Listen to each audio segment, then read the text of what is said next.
ओम शांति। एक बार हम सभी मिलकर उस रीति से ओम शांति का उच्चारण करेंगे जैसा यज्ञ में भी शुरू में किया जाता था। अंदर एक गहरी श्वास लेंगे और श्वास को निकालते हुए धीरे धीरे ओम का उच्चारण करेंगे। फिर दूसरी श्वास अंदर लेंगे और उसे निकालते हुए शांति का उच्चारण करेंगे।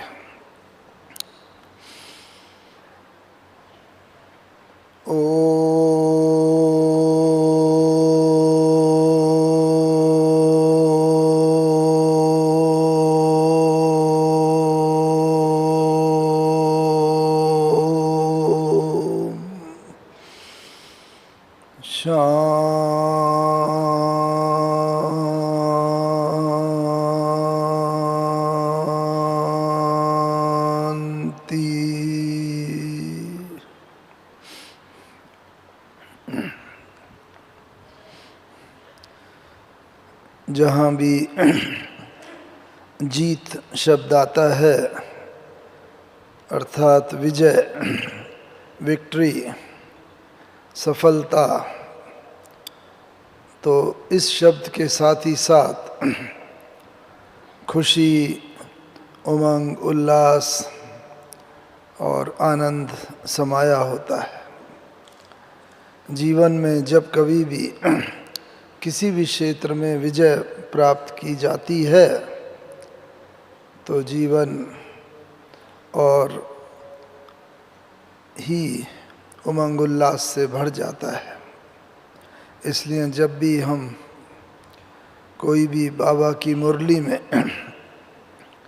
जीत शब्द सुनते हैं तो उसके साथ साथ जीवन में नई प्रेरणाएं भी जागृत होती है। अभी तक तो अक्सर करके हम लोग सुनते आए हैं, मन जीते जगत जीत। दुनिया में भी कहते हैं और बाबा ने भी कहा है, माया जीते जगत जीत, माया को जीत। लेकिन साथ ही साथ प्रकृति जीते जगत जीत, क्योंकि इस शब्द के अंदर सब कुछ आ जाता है। प्रकृति को जीतने की जहाँ भी बात होती है तो प्रकृति शब्द के दो अर्थ बाबा ने बताए, मालूम है ना सबको। एक तो प्रकृति शब्द जो 5 तत्वों से बना हुआ हमारा ये शरीर है, जो चारों तरफ बड़े विशाल रूप में ये 5 तत्व जल, अग्नि, वायु, पृथ्वी, आकाश, ये जो फैले हुए हैं, एक ये 5 तत्वों के लिए प्रकृति शब्द का इस्तेमाल किया जाता है। और दूसरा है प्रकृति अर्थात मानव स्वभाव। अक्सर कह देते हैं भाई मेरी प्रकृति ऐसा है, मेरा स्वभाव ही ऐसा है, मानो तेज बोलने का अथवा जो भी संस्कार होता है। तो प्रकृति एक है आंतरिक प्रकृति, ये सब है बाह्य प्रकृति।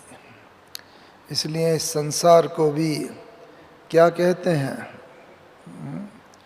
आध्यात्मिक भाषा में संसार को कहा गया है कि ये संसार पुरुष और प्रकृति का खेल है। पुरुष अर्थात आत्मा और प्रकृति अर्थात ये शरीर 5 तत्वों का बना। तो अगर हद के दृष्टिकोण से लेते हैं तो यह पुरुष और प्रकृति का खेल है। और अगर बेहद के और विशाल दृष्टिकोण से लिया जाए तो ये पुरुष और प्रकृति के खेल में परम पुरुष परमात्मा शिव बाबा और प्रकृति यानी कि ये बाहर फैले हुए 5 तत्व, इसका खेल है। इसीलिए जब प्रकृति जीत कहा जाए तो प्रकृति का मतलब दोनों ही प्रकृति को जीतना। ये आंतरिक प्रकृति यानी कि मानव स्वभाव, पुराने संस्कार, पुरानी जितनी भी बातें हैं, उन सब के ऊपर विजय प्राप्त करके और फिर प्रकृति जीत बनना। और साथ साथ बाह्य ये प्रकृति, ये जो 5 तत्व हैं, इनके ऊपर विजय प्राप्त करना, ये एक बहुत बड़ी बात है। कहते हैं रावण ने भी इन तत्वों को अपने इन पर विजय प्राप्त की थी अपने चारपाई के 4 खूंटे से।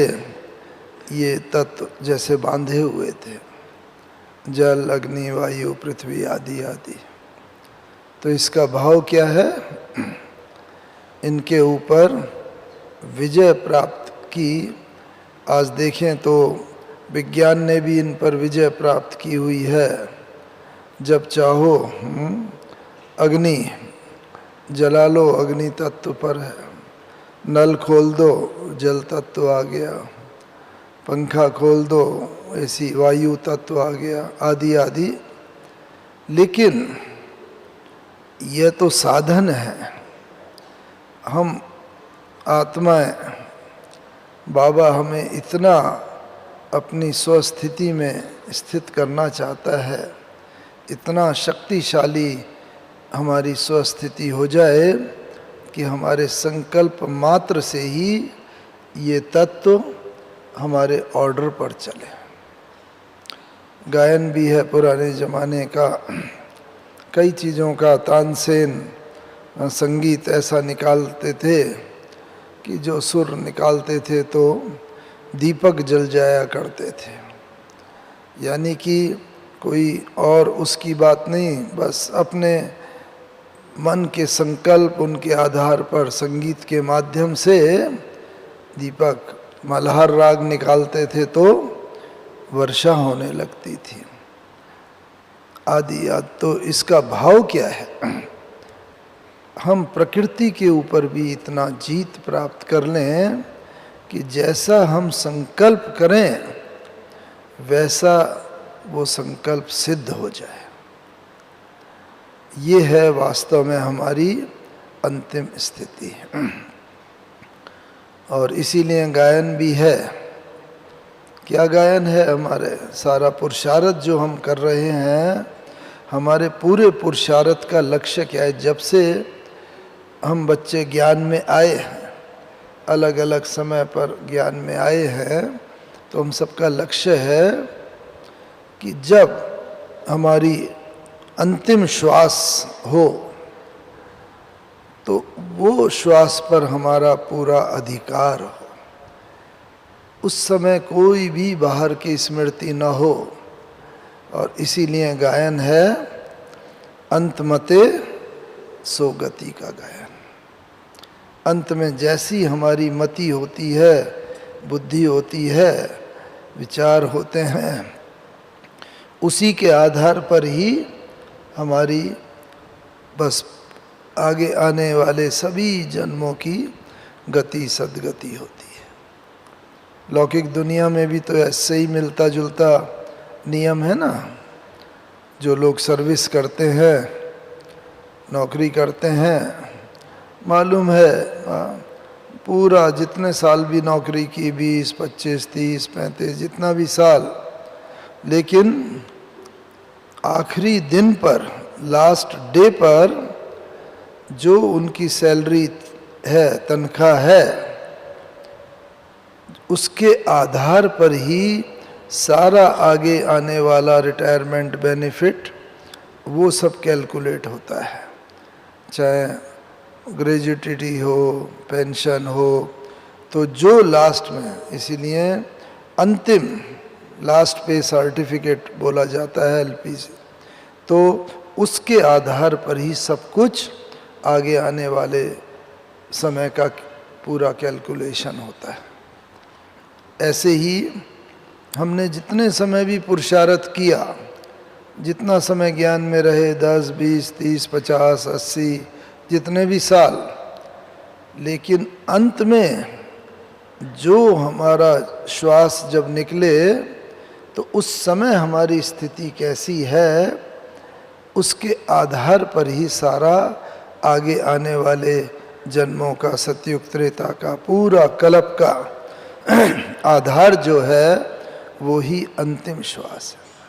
इसीलिए हमें ये देखना है कि किसी भी परिस्थिति में हमारा अंत में जब श्वास निकले तो कहीं और बुद्धि योग न हो, कोई व्यक्ति, वस्तु, वैभव आदि कोई भी चीज़ हो, किसी में भी न हो, बस मेरा तो एक बाबा, दूसरा ना कोई।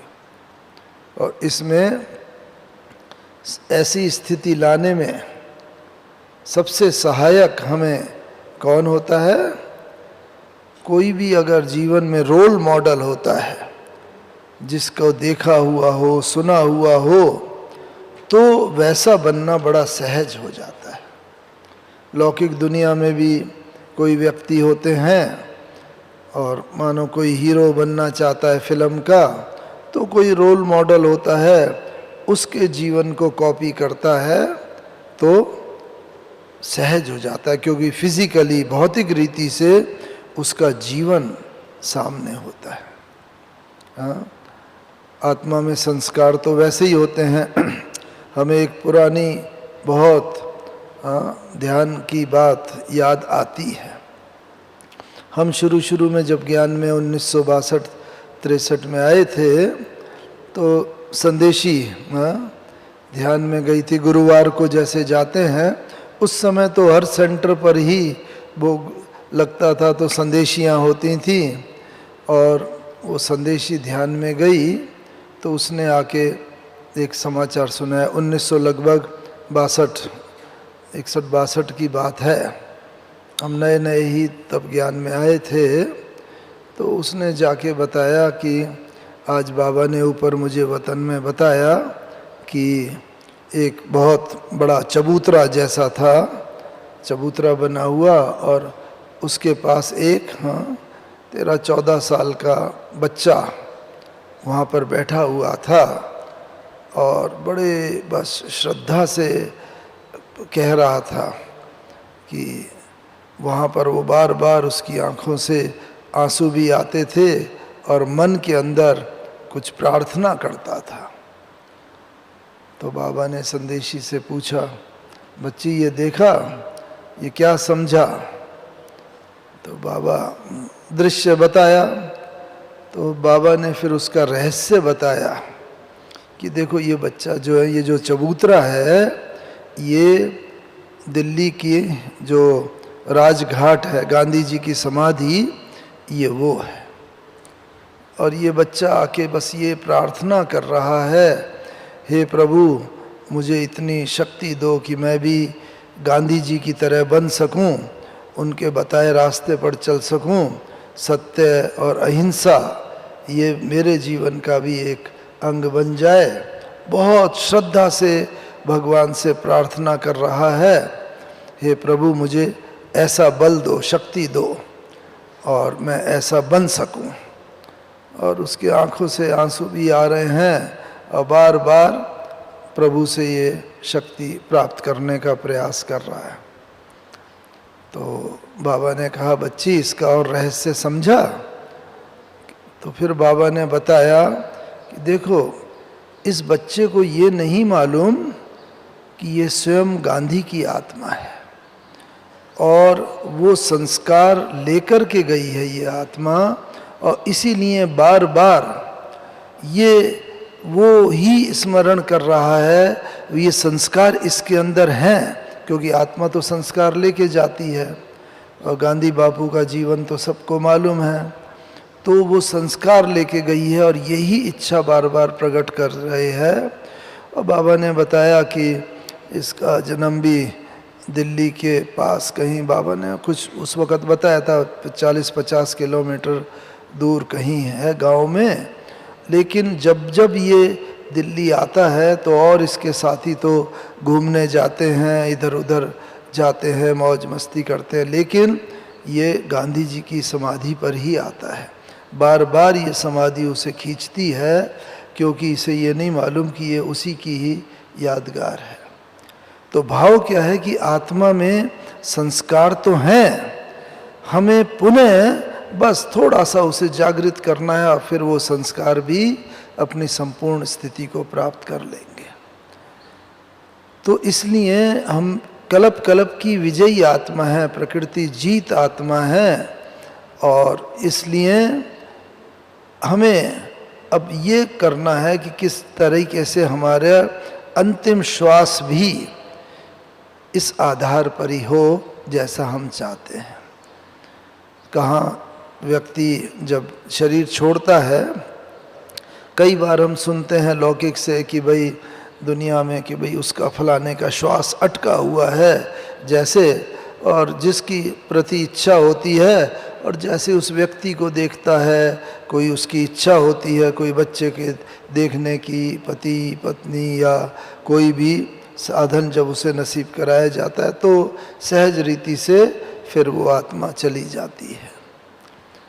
तो हमें ये देखना है कि अंत में जब हमारा श्वास निकले तो कहीं पर भी बुद्धि योग न हो।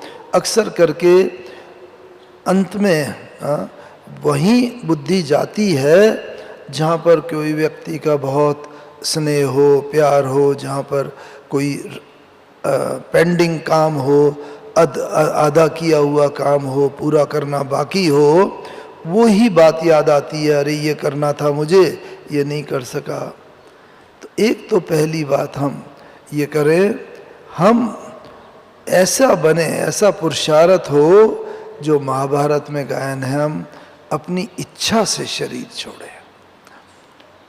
ये देखो ऐसा कैसे होगा, हम अपनी इच्छा से शरीर छोड़ें जिससे कि कोई भी बात में कहीं अटक ना हो।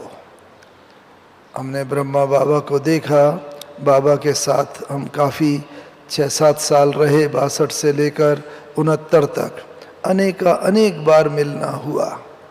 लेकिन सबसे बड़ा सौभाग्य तो ये रहा कि अंतिम 2 दिन 17 और 18 जनवरी 1969 को मधुबन में बाबा के सम्मुख रहना हुआ।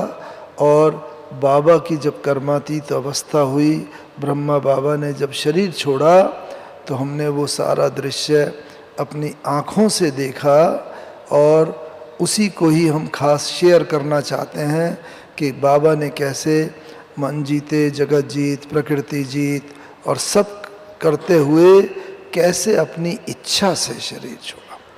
हम बच्चे भी तो ब्रह्मा कुमार कुमारी हैं, लेकिन ब्रह्मचारी हैं। अब क्या बनना है? बाबा ने कहा ब्रह्मचारी बनना है।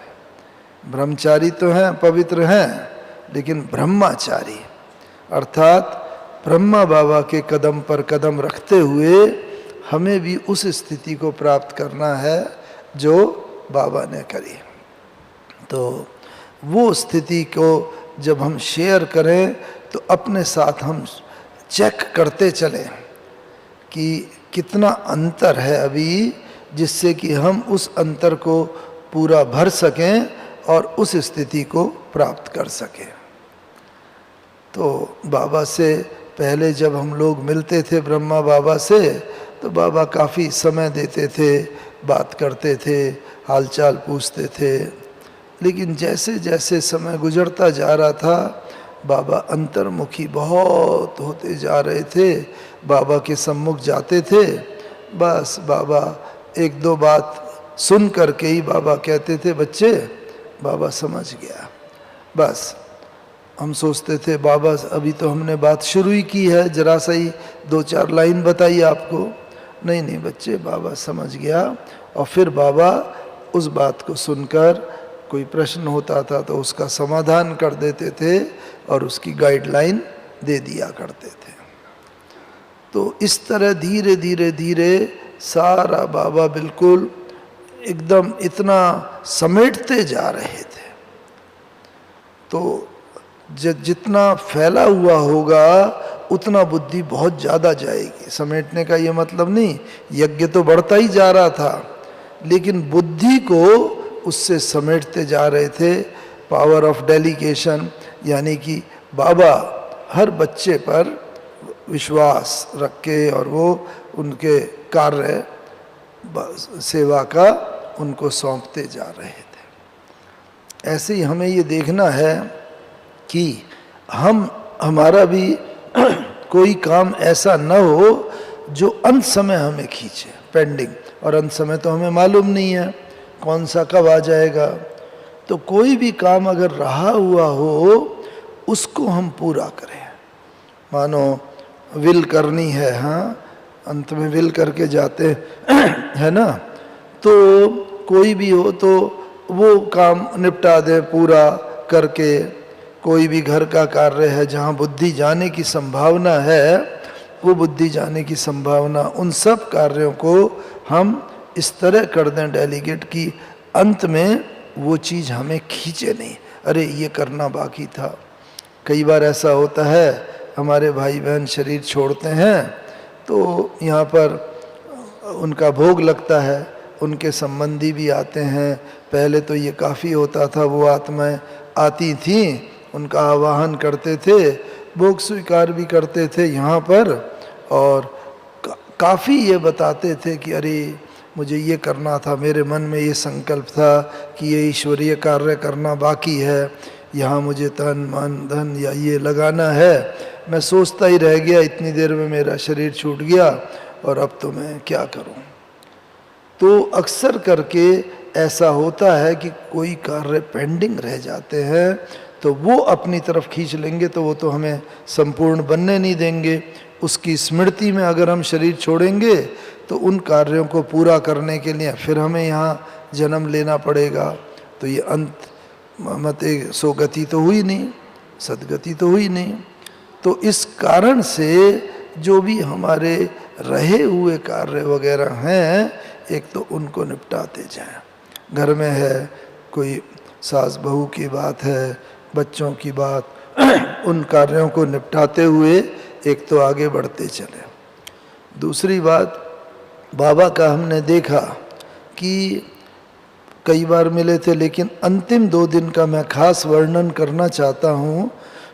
जो बाबा की कर्मातीत अवस्था देखी तो उस समय कैसे बाबा प्रकृति जीत भी बन गए थे। मन जीते ये सब तो था, हुआ, क्योंकि 17 जनवरी की हम सुबह यहाँ पहुँच गए, बहुत दूर आसाम में पोस्टेड थे, बाबा ने बुला लिया और 17 का दिन पूरा और 18 का दिन बाबा के साथ साथ रहने का मौका मिला।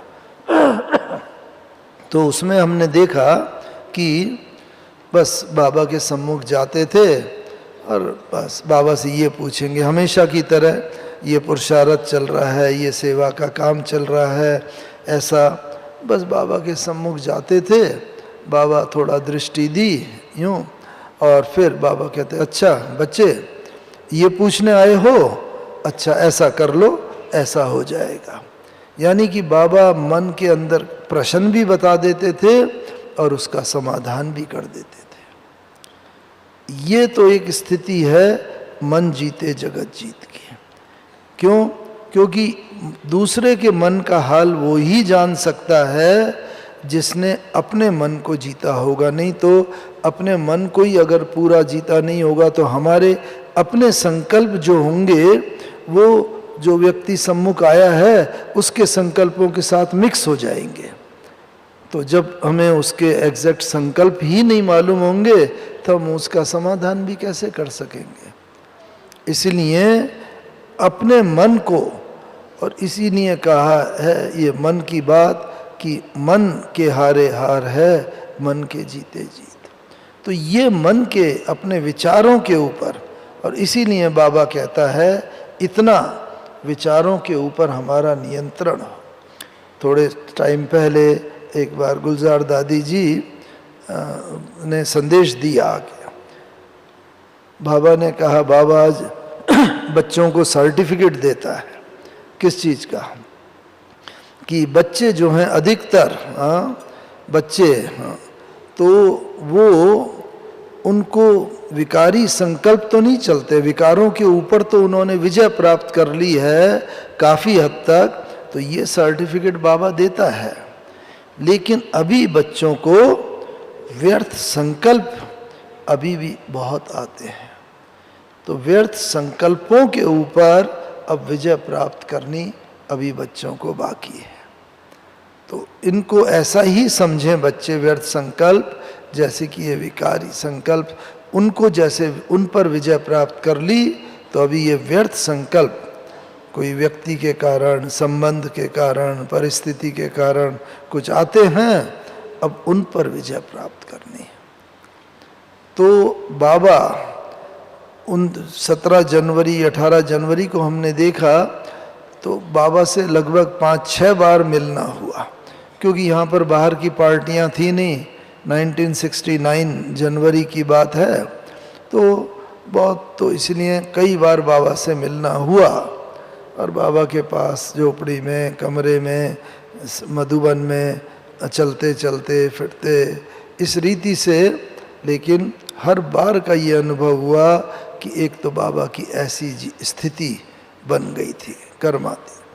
तो हम भी अपने को ये चेक करते जाएं कि हमारे मैं भी कितना मन जीते जगत जीत बनता जा रहा हूँ। दूसरा बाबा का देखा, बाबा ने 18 जनवरी को और 17 को मुरली चलाई थी। 18 जनवरी की सुबह बाबा क्लास कराने आए हिस्ट्री हॉल में, लेकिन उस दिन बाबा ने सिर्फ योग ही कराया, मुरली नहीं चलाई। सब बच्चों के अंदर बहुत शक्ति भरी, और उसके बाद बाबा बस बच्चों को याद प्यार दे के चले गए। बाबा ने यहाँ ईशु दादी जी जो इधर ही हैं, और ईशु दादी जी जो योग भी कराई कल, तो ईशु दादी से कहा कि बच्ची आज जितने भी पत्र लिखाने हो, पत्रों के जवाब लिखा दो, कोई पेंडिंग ना रह जाए काम।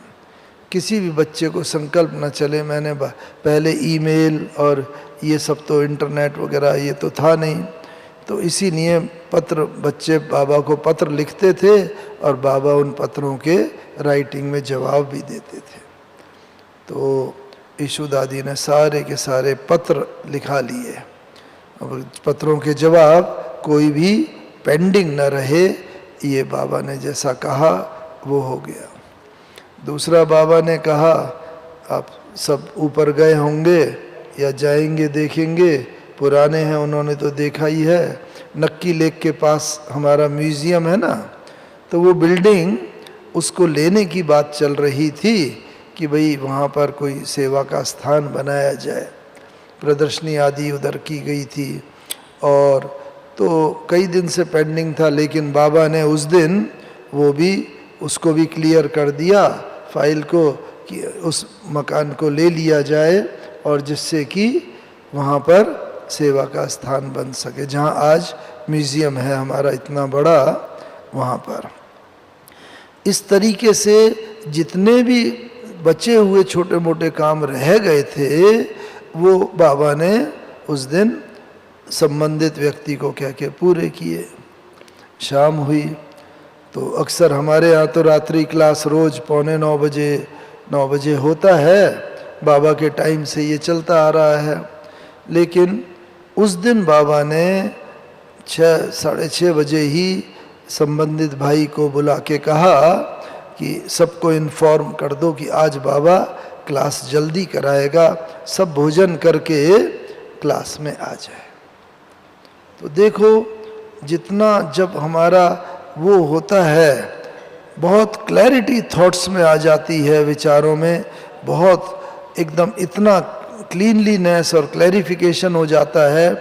तो बाबा को भी ये आभास था, क्योंकि हमेशा तो क्लास 9 बजे होती है, उस दिन बाबा ने पहले, क्योंकि तब तक तो उसके बाद तक तो बाबा ने शरीर छोड़ दिया था, तो इसीलिए बाबा ने क्लास पहले कराई, सब भोजन आदि करके, जितने भी मधुबन वासी थे और बाहर के कुछ थे, तो उन सब भोजन करके 7 बजे आ गए और फिर बाबा 7 बजे क्लास में आया। ये 18 जनवरी की रात्रि क्लास के समय की बात है। और बस बाबा आए।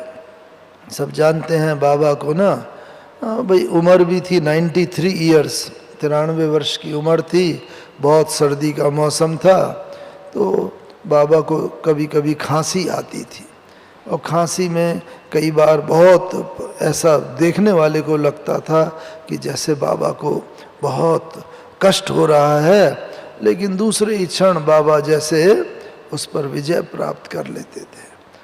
कई बार बाबा कहा करते थे, बाबा के पास ही ट्रांसलाइट की पिक्चर थी, श्री कृष्ण की, लक्ष्मी नारायण की, तो बस बाबा कहते थे, देखो बच्चे, अभी तो ये पुराना शरीर है और पुराने तत्वों का अनेक पुराने हिसाब किताब चुकतू हो रहे हैं, कल बाबा जाके ऐसा विष्णु कृष्ण बनेगा, नई दुनिया होगी। और बस ये वर्णन करते करते बाबा की और आंखों में नई चमक आ जाती थी, और कोई खांसी अगर होती थी तो बाबा उसका बताते हुए कि देखो बच्चे, अभी तो ये पुराने हिसाब किताब चुकतू हो रहे हैं, कल ऐसा विष्णु कृष्ण बनेगा, नई दुनिया होगी, कितना सब आनंद होगा। तो स्वस्थिति के आधार पर बाबा ये खांसी रूपी परिस्थिति को भी जैसे बदल लेता था, और फिर बस बाबा उस स्वस्थिति में स्थित होकर के फिर मुरली चलाते थे साथ साथ, और बस सब जगह खुशी की लहर दौड़ जाती थी। तो बाबा यही चाहता है हम बच्चे भी, और परिस्थितियां तो आएंगी, पेपर्स आएंगे, ऐसा नहीं कि वो नहीं आएंगे, वो तो आएंगे ही आएंगे, लेकिन हमारी स्वस्थिति इतनी मजबूत हो, उसको हम इतना अंदर से शक्तिशाली बना लें कि कोई भी परिस्थिति स्वस्थिति को हिला ना सके। और बाबा का वो प्रत्यक्ष हम देखते थे उस दिन। और उस दिन तो क्या हुआ, 18 जनवरी को बाबा ने जब मुरली चलाई तो एक बार भी बाबा को खांसी नहीं आई, एक बार भी न गला साफ करने की जरूरत पड़ी, जो इस बात का प्रतीक है कि हमारी भी जब कर्मातीत अवस्था होगी ना, तो कर्म भोग के ऊपर हमारा जितना भी स्वस्थिति है, जितना योग बल है, योग बल सारे कर्म भोगों के ऊपर विजय प्राप्त कर लेगा, और फिर शरीर में का कोई भी बात हमें दुखी या अशांत नहीं करेगा। और बस जैसे अपने आप ही सारे हिसाब किताब चुकते हुए, और बिल्कुल हमें आभास भी नहीं होगा कोई कष्ट का, कोई किसी दुख होगा चाहे, लेकिन हमें आभास उस चीज़ का कुछ भी नहीं होगा। तो उस दिन बाबा का ये भी सारा देखा कि एक बार भी वो नहीं हुआ जो संपूर्णता का लगभग चिन्ह है। और फिर उसके बाद बाबा खड़े हुए हैं। एक हमने और अनुभव किया उस दिन कि हम भी सामने बैठकर मुरली सुन रहे थे, हिस्ट्री हॉल में बाबा मुरली चला रहे थे।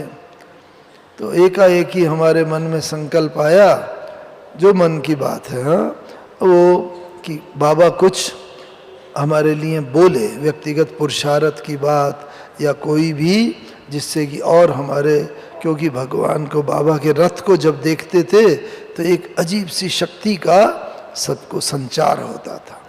इतना मैग्नेटिक पर्सनैलिटी थी बाबा की, वो तो फिजिकल पर्सनैलिटी, लेकिन उसके अंदर डिवाइन पर्सनैलिटी इतनी थी कि बस जिसको भी बाबा दृष्टि देता था वो अशरीरी हो जाता था।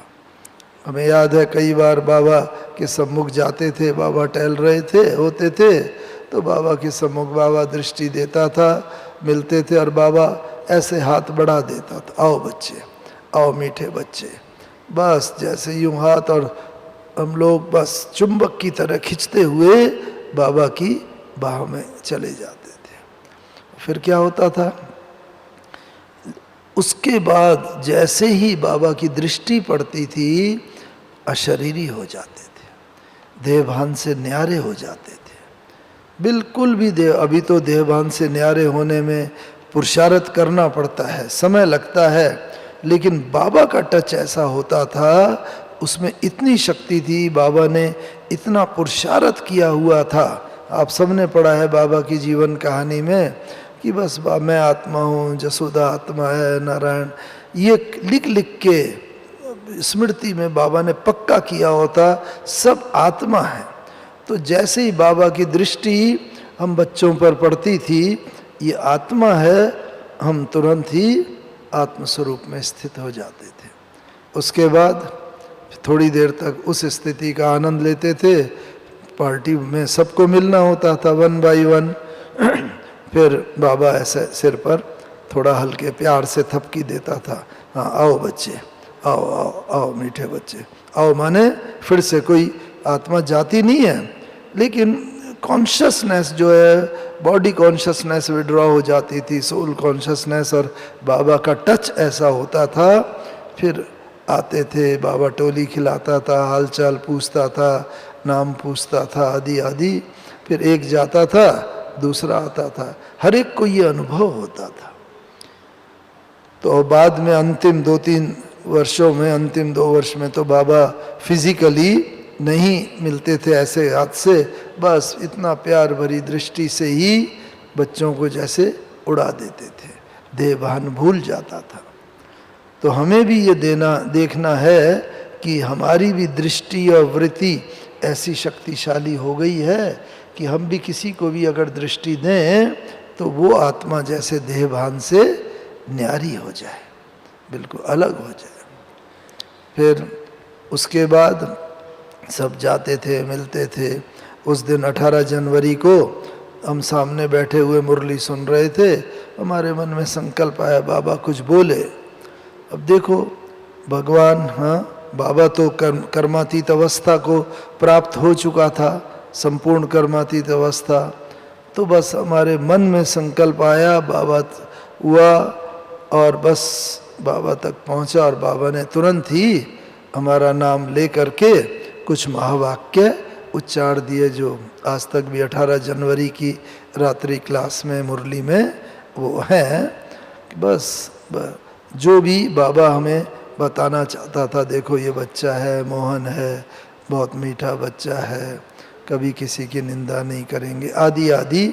18 जनवरी की रात्रि क्लास में बाबा ने बात क्या है कि संकल्प हमें आया जो इतना दूर बैठे थे, और जो भक्ति मार्ग में गायन है कि भक्त के मन में कोई संकल्प होता था और भगवान उसको पूरा करता था। भगवान क्या शब्द निकलता था, तथास्तु, भक्ति मार्ग में, और वो संकल्प पूरा हो जाता है। अब हम बच्चों को भी ऐसी स्थिति को धारण करना है कि हमारे सामने भी बहुत भक्त आत्माएं आएंगी अंत समय, तो वो खाली हाथ ना जाए। बाबा ने कहा है जो संकल्प लेके आए, अब संकल्प बोलने की तो समय नहीं होगा, हजारों आत्मा आएंगी, एक दृष्टि की प्यासी होंगी तब तक। और इसीलिए जैसे ही वो आत्मा आए, उनके दृष्टि से हम पढ़ ले इस आत्मा में क्या संकल्प है, और उसकी मनोकामना पूर्ण हो जाए, तभी तो उसके मुख से निकलेगा, हाँ यही है, यही भगवान के सच्चे बच्चे हैं, यही भगवान हैं। क्योंकि जो उसके मन में इच्छा लेके आई, वो आत्मा, उसकी वो इच्छा पूर्ण हो गई। कराने वाला बाबा है। बाबा ने कहा साक्षात्कार की चाबी मेरे पास है। आज भी बाबा ने बोला ना, द्वापर से लेकर के मैं साक्षात्कार भक्तों को कराता हूँ, उनकी मनोकामनाएं पूर्ण करता हूँ, और अब ज्ञान में आकर के बच्चों की मनोकामनाएं पूर्ण करता हूँ। तो भक्ति मार्ग में भक्तों की मनोकामनाएं पूर्ण करी बाबा ने, और अब बाबा हम बच्चों के सम्मुख है, हमारी मनोकामनाएं पूर्ण करता है, तो हमें अपने को देखना है मेरे अंदर कौन सी मनोकामना है। ऐसी मनोकामना हो जिसके अंदर सब आ जाए, कोई स्थूल लौकिक चीज़ों की ना हो। बस अंत में बाबा इतना ऐसा हमें बनाओ कि मैं अंत में एक चीज़ में सब चीज़ आ जाए।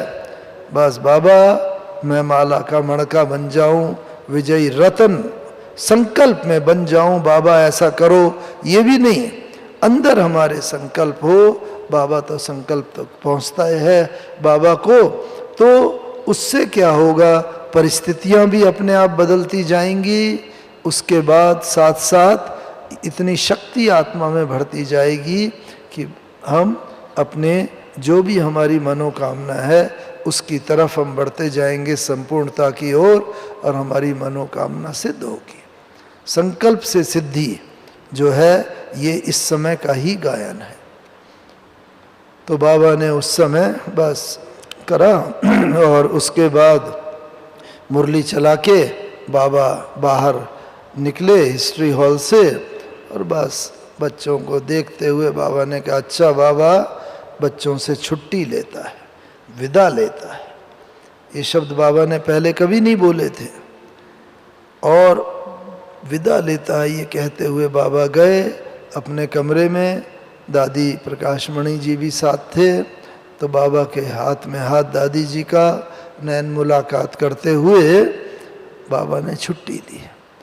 लेकिन उसके बाद जो देखा प्रकृति जीत का, ये सब तो बाबा के पुरुषार्थ का, मन का जीतने का, बच्चों का संबंध का, उसकी बात है।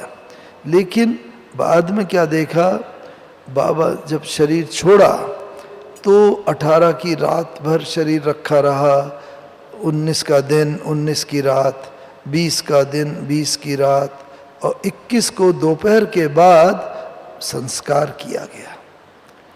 लेकिन बाबा का शरीर वैसा ही चमकता हुआ, कुछ भी काला नहीं पड़ा, वो कोई दुर्गंध नहीं आई, कोई इंजेक्शन वगैरह कुछ नहीं दिया गया था, कोई दुर्गंध नहीं आई, कोई नहीं, वैसा ही लगता था जैसे बाबा अभी खड़ा इकट्ठा होके फिर से बच्चों को कहेगा, आओ बच्चे, मीठे बच्चे। और बस शरीर, हाँ, जब बाबा को स्नान आदि भी कराया गया, अंतिम स्नान अग्नि संस्कार से पहले, तो भी बाबा के शरीर में काफ़ी हद तक जैसे फ्लेक्सिबिलिटी थी। नहीं तो आत्मा के जाने के बाद बिल्कुल स्टिफ हो जाए, स्टिफ तो हुआ लेकिन काफ़ी हद तक बड़े, जो इस बात का प्रतीक है, बाबा ने इस 5 तत्वों के बने हुए शरीर को में भी ना कैसे इतना 5 तत्वों के ऊपर भी विजय प्राप्त कर ली। तो हम सब भी चाहते हैं कि हम भी अपनी इच्छा से शरीर छोड़ें। बाबा विदा लेके गए, छुट्टी लेके गए, उसके बाद बाबा ने शरीर छोड़ा। तो अब हम कैसे छोड़ें? तो ये जो 5 तत्व है ना, ये 5 तत्व हमें अंत तक साथ देते रहे। इन तत्वों की विकराल रूप के कारण हम शरीर ना छोड़ें। हमें मालूम है भारत में तो बाबा ने बताया है अक्सर ये 5 तत्व अति हलचल में आएंगे, लेकिन इस अति हलचल में हमारी स्थिति जितनी अति अचल होगी तो हम इन तत्वों पर विजय प्राप्त करके अपनी इच्छा से शरीर छोड़ेंगे।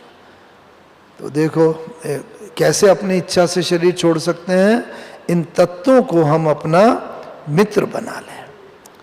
मित्र मित्र की हमेशा सहयोग करता है, रक्षा करता है। तो प्रकृति जीत अगर हमें बनना है तो इन 5 तत्वों को हम अपना मित्र बना लें। कैसे मित्र बनाएंगे? मित्रता किन के बीच में होती है? मित्रता होती है जिनके संस्कार एक जैसे होते हैं, उनके बीच में अधिक मित्रता होती है। तो इसीलिए तत्वों के जो संस्कार हैं, गुण हैं, हम भी वैसे गुण धारण करते चलें। ये देखना है। मानो जल तत्व है, बाबा ने भारत में बताया अभी भी कहीं कहीं अति जल हो जाता है, कहीं सुनामी होती है, कहीं बाढ़ आ जाती है, पानी में सब बह जाते हैं। तो जल में हाँ बहुत गुण है, लेकिन कुछ गुण का वर्णन यहाँ करते चलेंगे समय के साथ साथ। तो जल का सबसे बड़ा गुण कौन सा है? हाँ, शीतलता, वो तो है, लेकिन साथ साथ जल का सबसे बड़ा गुण है एडजस्टमेंट का, फ्लेक्सिबिलिटी का। अभी जल जो है इसमें लिया है, इसमें एडजस्ट हो गया, गिलास में, कटोरी में लो, कटोरी में सेट हो जाएगा, चम्मच में लो, थाली में लो, इतना फ्लेक्सिबल है, एडजस्टमेंट की शक्ति है जल के अंदर। तो अगर हमने भी एडजस्टमेंट की शक्ति धारण की होगी अपने अंदर, हर व्यक्ति के साथ हम एडजस्ट होके चल सके। ये ना कहें कि इनके साथ तो एडजस्ट होना बहुत सहज है, उसके साथ बहुत कठिन है, उसके साथ मैं एडजस्ट होके नहीं चल सकती, नहीं चल सकता। नहीं, हर व्यक्ति के साथ हम अगर एडजस्ट होके चलना सीख जाएंगे तो फिर क्या होगा? हमने जल का गुण धारण कर लिया तो ये जल अंत में हमारे दुख का, अशांति का, मृत्यु का कारण नहीं बन सकता। चाहे जितनी बड़ी भी सुनामी आने वाली होगी, बरसात होने वाली होगी, बहुत पानी आएगा, फ्लड, सब कुछ होने, लेकिन समय से पहले बाबा ये तत्व हमें जैसे ये चेतावनी दे देंगे। जितनी क्लीन और क्लियर बुद्धि होगी तो तुरंत ही हमें टचिंग हो जाएगी। और बाबा ने कहा बच्चों के पैर उधर ही बढ़ेंगे जहाँ सेफ्टी होगी। बाबा बंधा हुआ है बच्चों की रक्षा के लिए, बाबा ने कई बार मुरली में कहा है, लेकिन किन बच्चों की रक्षा के लिए? जन क्या बुद्धि क्लियर होगी और बस ये एक ही संकल्प में होंगे तो उन्हें touching, right touching at right time होगी। और जल का क्या गुण है? एडजस्टमेंट का गुण है, तो जीवन में एक हम एडजस्टमेंट का गुण धारण करें। दूसरा, जल में शीतलता होती है। जल को अग्नि पर भी रख दो, उबल जाता है, लेकिन उतार के रख दो अग्नि से, थोड़े समय के बाद अपने ओरिजिनल गुण में आ जाएगा। तो इसी तरह मानो कभी किसी विकार के कारण, क्रोध के कारण हम मानो एकदम बॉयल होने लगते हैं, लेकिन तुरंत ही ये पहचान कर, जान कर कि ये मेरा संस्कार नहीं है, उस परिस्थिति से हम अपने को थोड़ा डिटैच कर लेते हैं, तो धीरे धीरे हम अपनी स्वस्थिति में आ जाते हैं, जैसे पानी अपना ओरिजिनल स्वरूप में आ जाता है। और फिर जैसे कि ये जल का हमने शीतलता का गुण धारण कर लिया। जल में संस्कार होता है आगे बढ़ने का।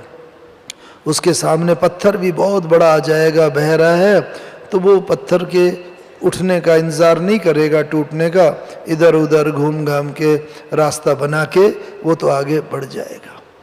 ऐसी हमारे सामने भी जब भी कोई पेपर आए, प्रॉब्लम आए, समस्याएं रूपी पहाड़ रूपी वो हो, लेकिन हम उसके ख़त्म होने का इंतज़ार न करें, बल्कि अपने जो एडजस्टमेंट की शक्ति है, फ्लो है, उससे हम आगे बढ़ते चलें तो जैसे परिस्थिति पर विजय प्राप्त कर लेंगे। इस तरीके से कई जल के जो गुण हैं, जल देखो सुबह सुबह रिफ्रेश कर देता है, और बस ऐसे हमारी भी स्थिति हो। अभी भी हम दादियों के सम्मुख जाते हैं, बस कितना शांति का, शक्ति का एहसास होता है, वाइब्रेशन ऐसे होते हैं दादियों का, ऑरा ऐसा होता है जो हमें भी शक्तियों से भर देता है। तो इस तरह ये जल के गुण धारण कर लें तो कभी भी जल के कारण हमारी मृत्यु नहीं होगी। इसी तरह पृथ्वी का बाबा ने बताया, भारत में तो अर्थक्वेक के कारण बहुत ज़्यादा विनाश होगा, भूचाल के कारण। तो धरती का, पृथ्वी का सबसे बड़ा गुण कौन सा है? कौन सा है पृथ्वी का? पृथ्वी का गुण है दातापन का। धरती हमेशा देती है। देखो धरती में एक बीज डालो, पेड़ निकल आएगा, हजारों बीज पैदा हो जाएंगे। धरती के में और क्या गुण होता है? बस पानी देती है, पेट्रोल है, फल है, पेड़ जितने भी हैं, सब्जी फल, क्या नहीं देती? जीवन से संबंधित सभी चीज़ें धरती दाता है। धरती ऐसे ही हम भी अगर धरती की तरह दातापन का गुण धारण कर लेंगे तो क्या होगा? दातापन का अगर गुण धारण कर लिया तो हमारे सम्मुख जो भी आए, कोई फिजिकली कोई ऐसी चीज़ नहीं देनी है, वो तो हर एक की अपनी अपनी पोजीशन परिस्थिति के हिसाब से वो दे सकता है, लेकिन जिन चीज़ों में कुछ खर्च नहीं होता, स्नेह है, सहयोग है, सद्भावना है, प्रेम है, शांति के, कोई भी हमारे सम्मुख आए, ये चीज़ों का ऐसा हम दान दे सकें सहयोग का कि बस वो आत्मा भरपूर होके चली जाए। तो जितना जितना ये हम दान कर, लक्ष्य ये रखना है कि कोई भी आत्मा मेरे सम्मुख आए खाली हाथ ना जाए। फिजिकली कोई भौतिक रीति से नहीं, कोई ना कोई हम मानसिक रूप से उसे इतना तृप्त कर दें, लेकर के जाएगी तो क्या होगा कि धरती में चाहे जितने भी अर्थक्वेक आएंगे, भूचाल होगा सब, लेकिन ये हमारे विनाश का कारण नहीं बन सकते। तो एक ये देखना है। इसी तरह वायु में कौन सा गुण होता है? हाँ, वायु में हल्केपन का। धरती हर चीज को नीचे खींचती है, वायु हर चीज को ऊपर ले जाती है। तो अगर हम में हल्के रहने का गुण हो गया, कोई भी पेपर आए, प्रॉब्लम आए, समस्या आए, लेकिन उसके कारण हम भारी ना हो, बस जीवन में अगर हल्के रहने का गुण आ गया, उस हल्केपन के कारण जीवन में सदा खुशी भी रहेगी, आनंद रहेगा, भारी नहीं होंगे, हमारा व्यवहार सब कुछ बिल्कुल ठीक रहेगा। तो क्या होगा, वायु के कारण जितने भी साइक्लोन आएंगे, बवंडर आते हैं, कई बार बहुत तेज हवा चलती है, विनाश का कारण बनती है, तो वो चाहे जितना भी होगा, लेकिन वो हमने चूंकि वायु का हल्केपन का गुण धारण किया हुआ है, तो कभी भी वो वायु हमारी मृत्यु का कारण नहीं बन सकता। इस रीति से आकाश का सबसे बड़ा गुण कौन सा है? विशालता, क्षमा का गुण। जितनी भी महान आत्माएं होके गई हैं, हमने ब्रह्मा बाबा को देखा, दादी प्रकाशमणि जी के साथ रहे, उनके देखा, अभी वर्तमान में भी दादी जानकी जी आदि देखते हैं, कितना बड़ा इनमें क्षमा का गुण है। बहुत अनेक कमियां भी होंगी, कई बात होंगी, लेकिन इनके मुंह से सदा क्षमा की बात रहोगे। क्षमा करो और क्षमा मांग लो, जीत है इसमें हार नहीं। क्षमा वीरों का भूषण है, कायर का व्यवहार नहीं। जो कायर होगा वो क्षमा नहीं कर पाएगा। कायर तो हमें देखें अपने अंदर, क्या मैं कायर हूं?